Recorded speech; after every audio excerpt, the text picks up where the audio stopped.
Welcome to the show, Announcers Academy. This is an initiative brought to us by Ag Shows Australia because they want to see the next generation of commentators grab the microphone and head out there with gusto, because we have 580 shows in Australia that need someone to voice all of the action that's going on.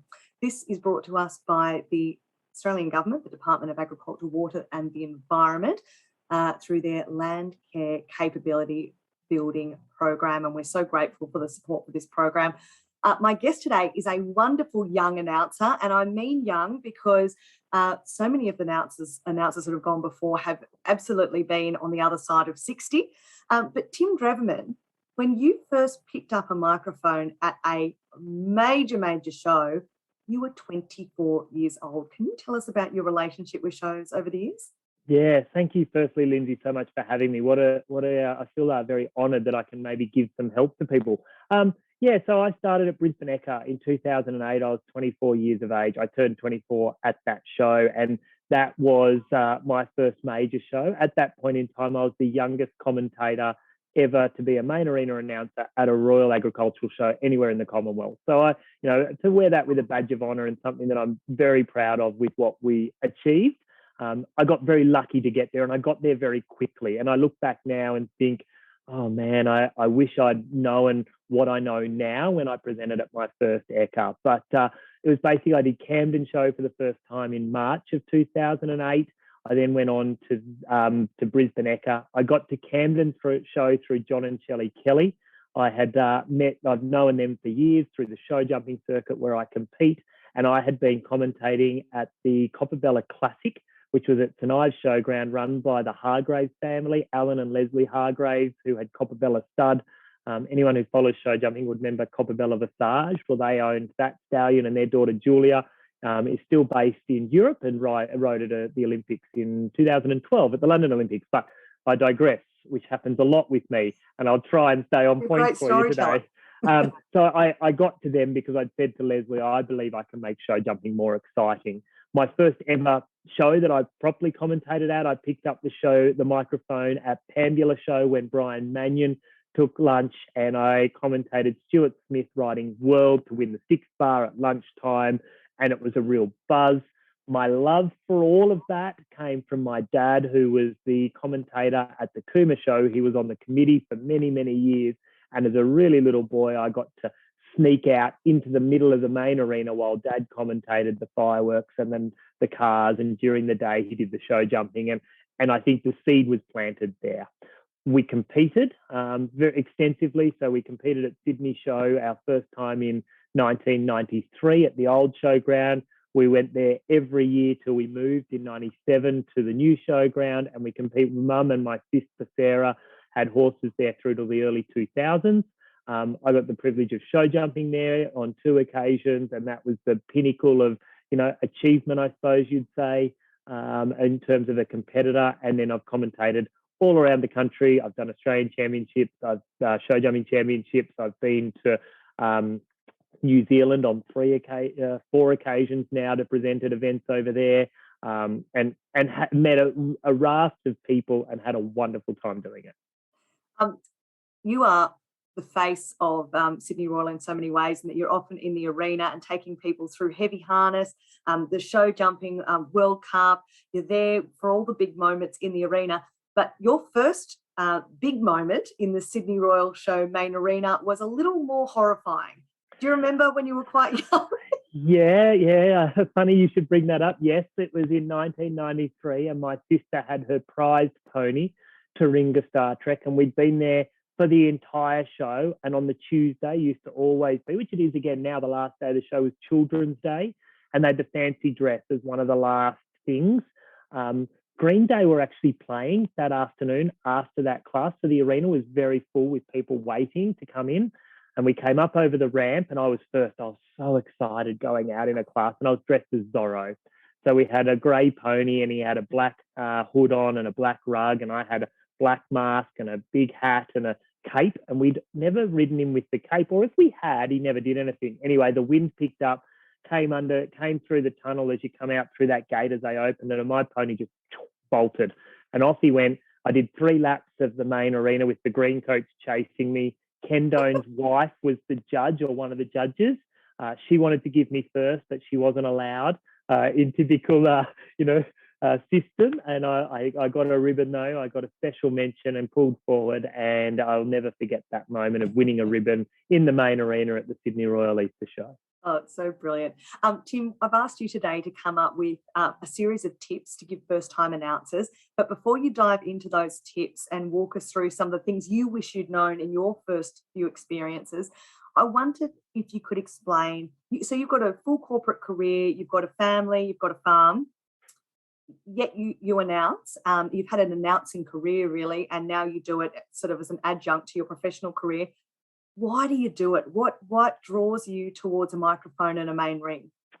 Yeah, great question. And I think, so I was lucky enough when I was with Inglis and ran Horse Zone, which is an online horse trading website, I'd managed to be able to tie work and commentating in because it sort of all married in very well.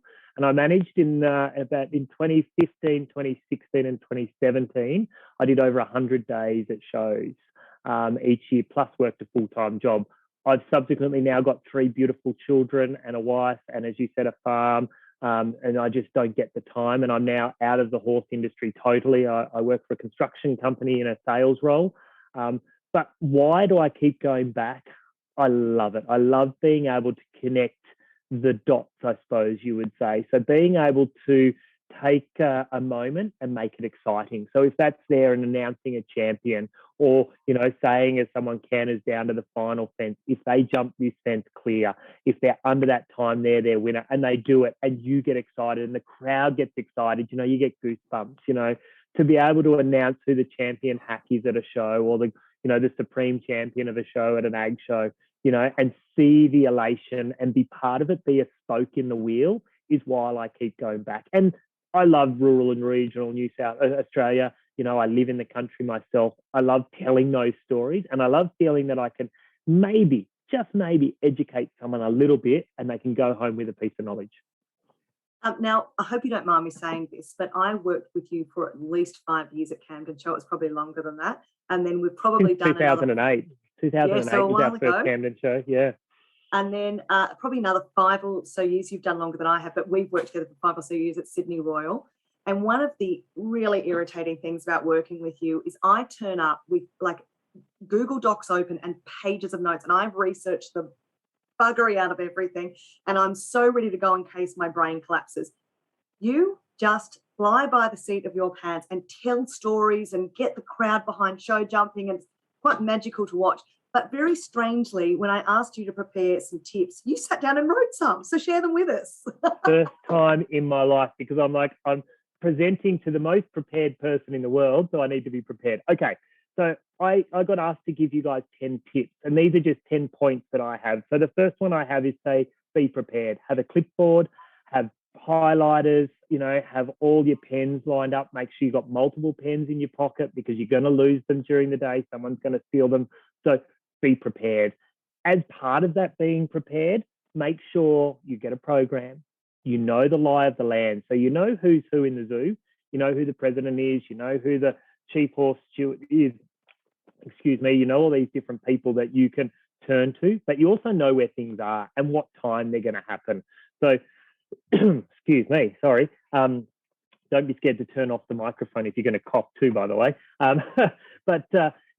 Be prepared, have a program, make sure you get there and familiarize yourself if you've never been there as to what's where and when things are on. There's nothing worse than going, oh, that was a great event over there. We just wish people knew it was on. So, no, get a countdown going, half an hour's time, we've got this going on the stage, the community stage, wherever it is and how it is. So have those points there. An interesting one, and I think you'd agree with me, Lindsay, I said have multiple layers of clothes. They are long days. You are going to be absolutely frozen at 7 a.m. in the morning. At midday, you're going to be sweating. And by 6 o'clock that night, you're going to be freezing again. And you might see 4 seasons in one day. It could be blowing a gale. It could be freezing cold. So be prepared. Have 2 pairs of shoes because you're probably going to get a wet pair. Often, if I'm doing an ag show, I'll have gum boots early in the morning, so the dew. But then, obviously, as the day kicks on, I change into nicer shoes.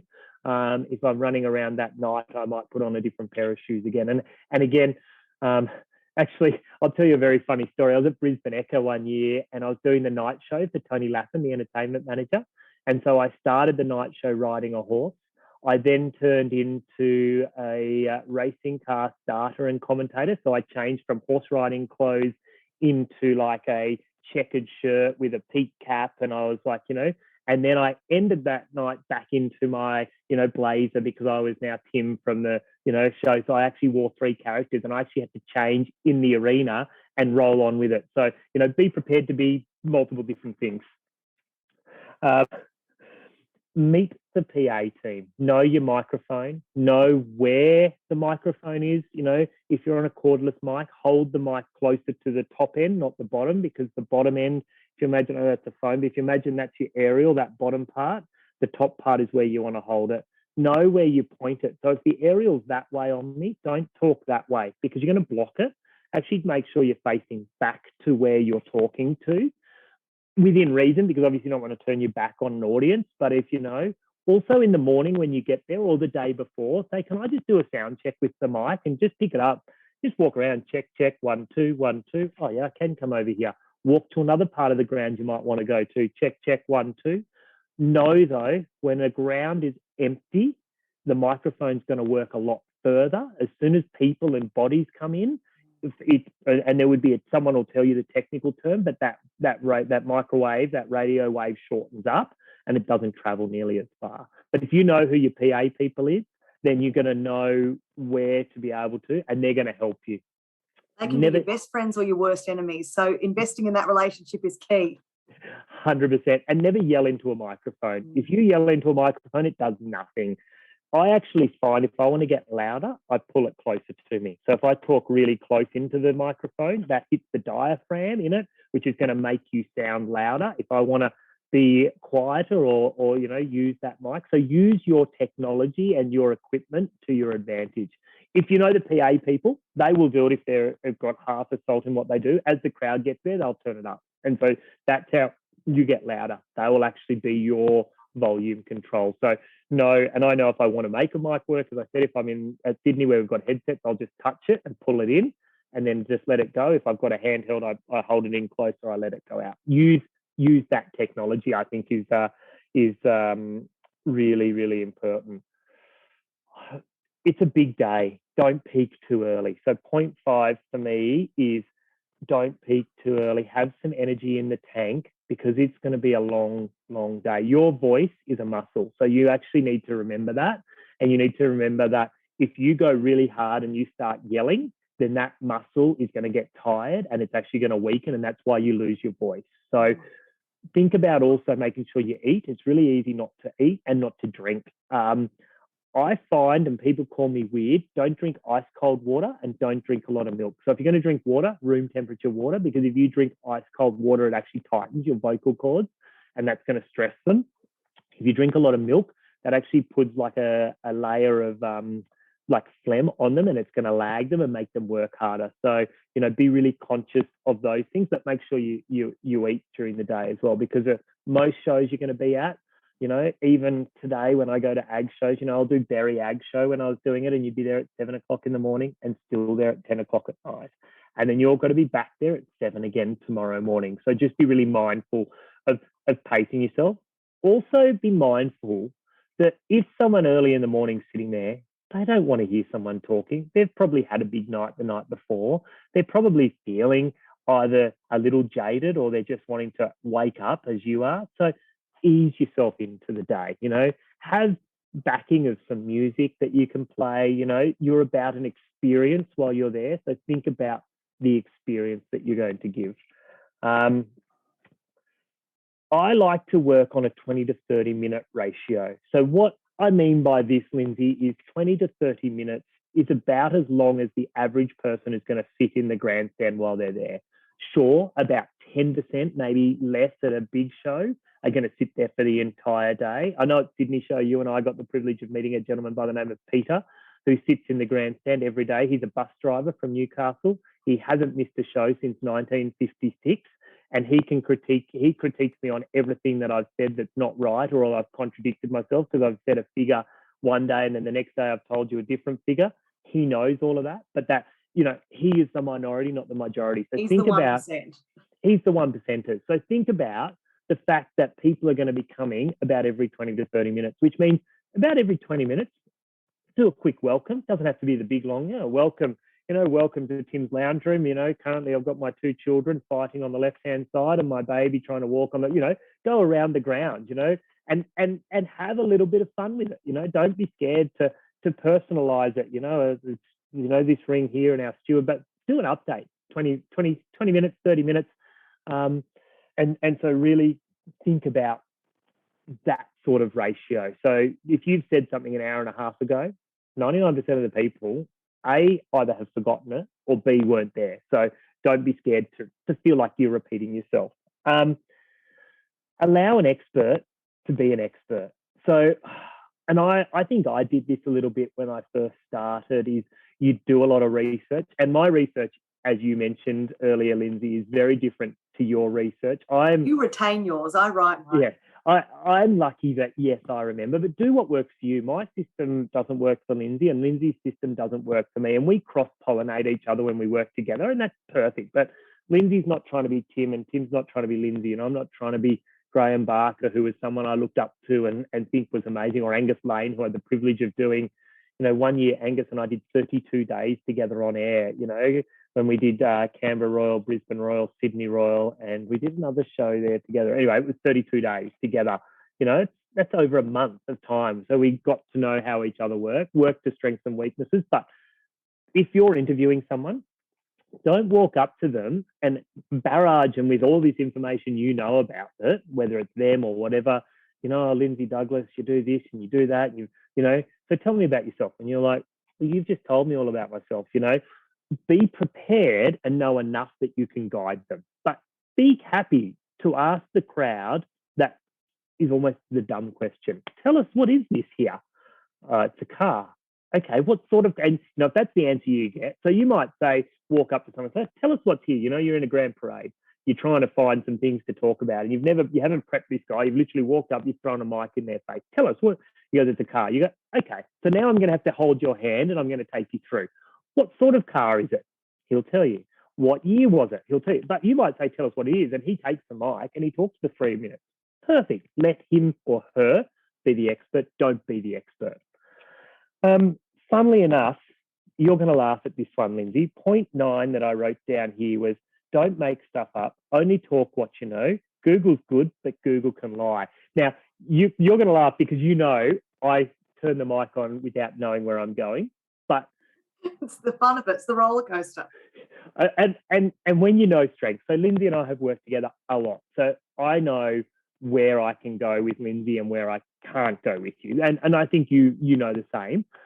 Never ask a question you can't answer. So if I'm with a co-commentator and I say, Lindsay, what's coming up? And I've caught you off guard. Don't try and trip them up because that looks terrible. But also, Lindsay can go, I don't know, Tim, what is coming up? Now, bang, she fired it back to me. Now it's great little bit of banter and I can go with it. But if Lindsay goes, oh, we're going here and this is what's happening, something rolls into the arena and I go, oh, what's that, Lindsay? And it might be the Carlton Clydesdale wagon. She goes, gives me this look of, I'll give you this look.